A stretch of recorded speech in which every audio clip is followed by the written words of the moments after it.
is Valley News Live at 4. Good afternoon, everyone. Children around the country have begun receiving Pfizer's low-dose COVID vaccine after the CDC formally recommended emergency use last night in children as young as 5. Some 28 million children are eligible for the shot, and supplies are going local to make it easy for parents and kids to access the vaccine. CBS's Anthony Pura reports from Los Angeles. Amelia? Okay, I have your COVID vaccine for you. 8-year-old Amelia Fortson rolled up her sleeve at her pediatrician's office in Decatur, Georgia. I just really want to have it because I think that it's really exciting. That office expects to administer 1,000 doses of Pfizer's COVID vaccine for children 5 to 11 years old. We can get most kids in now and then get their second dose 3 weeks from now with good protection in time for the winter holidays. Brothers Christian and Cameron Davis got their shots Wednesday morning at Trinity Health in Plymouth, Michigan. And 6-year-old Jackson Cronin flexed his newly vaccinated arm. He was among the first to get the shot Tuesday evening in Hartford, Connecticut. That's a big step into making the world normal again. Pfizer's study found the vaccine is 91% effective in preventing symptoms in kids 5 to 11, and side effects were mild. The dose is 1/3 the amount given to teens and adults. They absolutely hit that sweet spot at this dose. California is home to some 3.5 million children in the newly eligible group. The Los Angeles Unified School District is rolling out its mobile vaccination teams next Monday and starting some school-based clinics the following week. Millions of doses have already been packaged and shipped around the country. Shipments began arriving Tuesday at Texas Children's Hospital, where more than 28,000 children have appointments. Getting the supply as local as possible to make it easy for parents and kids to access the shot. Anthony Pura, CBS News, Los Angeles. We know a lot of parents are wondering what the next steps are when it comes to vaccinating their children. We've taken your questions to local health officials. We'll get them answered tonight on Valley News Live at 6. The state of Minnesota plans to begin administering shots later this week. Governor Tim Walz says there are 500,000 5 to 11-year-olds who are eligible in the state, and that this is going to be a real game changer in the fight against the virus. There are ample opportunities out there across the state and in multiple places. I'll be out tomorrow as we take these right into our schools and make it even easier for parents and our little ones to get vaccinated. We know this is the surest way, and as I'm seeing a lot of stories coming out today, this is the true game changer that we're looking for. Governor Walz also announced the launch of a new website with information about the Pfizer COVID vaccine for teens and kids. Doses are scheduled to arrive in Minnesota in waves this week, with many providers receiving vaccines by the weekend. Now here's Hutch with a first look at your forecast. Hutch?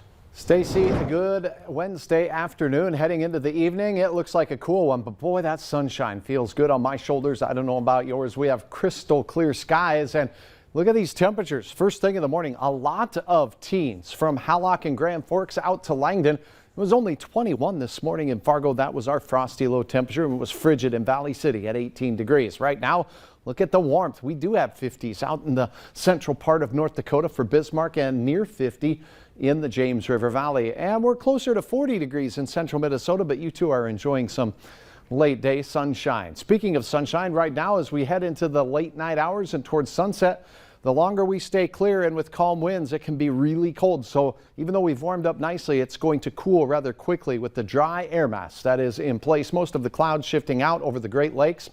With our clear skies, there is a small chance, not a great chance, but a small chance at some northern lights as we go through the overnight hours tonight. There were some around the area this weekend, and we will have clear skies, and they'll be dark as well with that sliver of the moon out there. So those temperatures you'll want to bundle up for, though, because we'll quickly drop into those low 30s and upper 20s during the overnight hours. I'll have details on the rest of our work week as our warming trend continues. We'll have an update to next week's weather wiggle here in a minute. All right, thanks so much, Hutch. Have you seen this person? A silver alert has been issued for the state of North Dakota in hopes of finding 18-year-old Chase Hurdle of Bismarck. Police say Chase is 5'8" with brown eyes. He was last seen yesterday morning in Bismarck, but police say he's believed to be on foot. They also say Chase has medical issues and may not know who or where he is. He was last seen wearing a blue long-sleeve shirt, blue jeans, and plastic frame glasses. If you see him or know where he may be, you're asked to call that number on your screen.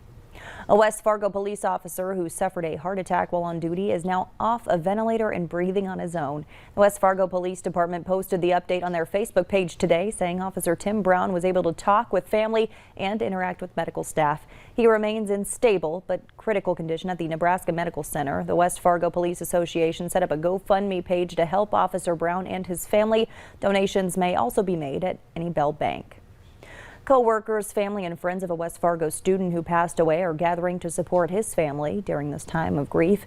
Caden was a student at Cheyenne High School, and this week, school administration sent notification that the sophomore unexpectedly died. Caden's co-workers at Sky Zone are holding a remembrance from 6 to 8 tonight. It's a private gathering, but they've invited anyone who knew Caden to attend. In lieu of ticket sales, Sky Zone is accepting memorials. Parents took to the pavement today to stand against school districts imposing mask mandates, something the Let Parents Decide That group has been protesting for months. Today, about 20 people stood outside of Fargo Cass Public Health to, quote, stand up for medical freedom. Fargo father of 4 Jeremy Carlson used his lunch break to let his voice be heard. That if you want to wear a mask, wear a mask. If you want to wear a red shirt today, wear a red shirt. If you want to wear a blue shirt, wear a blue shirt. It's up to you, right? Yeah, it shouldn't be dictated, so. You can hear more from that group tonight on Valley News Live at 5. Democrat Terry McAuliffe has officially conceded the governor's race in Virginia, while the New Jersey governor's race is still too close to call. Incumbent Democrat Phil Murphy is locked in a dead heat with Republican Jack Ciattarelli. Murphy ran on his record of managing the pandemic, while Ciattarelli focused on the economy and education. And in Minneapolis, Mayor Jacob Frey won re-election, and voters rejected an amendment to replace the city's police department with a new agency in the wake of George Floyd's murder. The Supreme Court justices heard arguments today in the first major gun control case they've listened to in more than a decade. The decision could impact who is allowed to carry guns on city streets. The case centers around a New York law which says self-defense isn't enough to receive a concealed carry permit. People need to prove a special need to be permitted. The justices also questioned New York's practice of giving more licenses in rural areas compared to city centers like Manhattan. Why isn't it good enough to say I live in a violent area and I want to be able to defend myself? How is that consistent with the core right to self-defense, which is protected by the Second Amendment? A decision on that case is not expected to be handed down until spring or summer. A heads up for drivers along a major road in South Fargo. A lane closure on University Drive could impact your evening commute. One southbound lane of University between 14th and 15th Avenues South will be blocked for water main repairs. The road is expected to fully reopen by the end of the day. A 9-year-old Grand Forks boy received his very own set of lawn care equipment this morning. That's after completing a philanthropic lawn mowing challenge. Through the organization Raising Men Lawn Care, Caleb Eisinger mowed 50 yards this summer for his elderly neighbors. Today, the founder of the challenge presented Caleb with a brand new mower, weed eater, and leaf blower. His mom said Caleb will get a plaque and a t-shirt for his accomplishment within the next few weeks. A 4th grade class at Lewis and Clark Elementary is doing something sweet for veterans. It's pairing with Operation Gratitude, a Halloween candy give-back program. Fargo AmVets is donating $300 to cover the shipping for the candy to Operation Gratitude in California. From the headquarters there, the candy will be sent to troops, local military units, veterans, and first responders all over the world. November is a month to be grateful and thankful for things in your life, and we have veterans right here in our local community and all over the world that it's a great match for service to show gratitude towards others. The candy that doesn't ship will go to the Fargo VA hospital. Still ahead, experts trying to ease concerns, everything parents need to know about getting kids vaccinated against COVID-19.